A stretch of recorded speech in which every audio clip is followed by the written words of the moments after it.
Welcome to SAG Infotech. In this video tutorial, I will tell you how to delete all the data of GSTR1 from the portal. Now, first go to GST returns.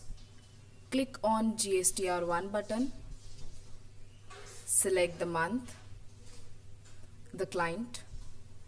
Now go to e-file. At the bottom of the page, there is a button by name Delete All section. Click on that. Now proceed for deleting and click on Delete button.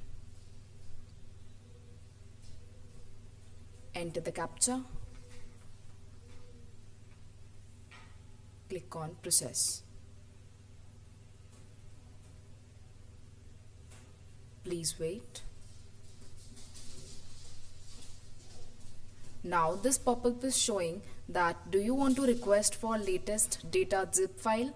If you wish to, click on yes, otherwise click on no. Now again one pop-up is showing.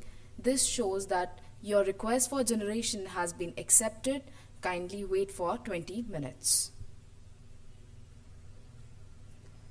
Now after 20 minutes of completion, we'll click on delete and then we'll able to delete all the data from GSTR1.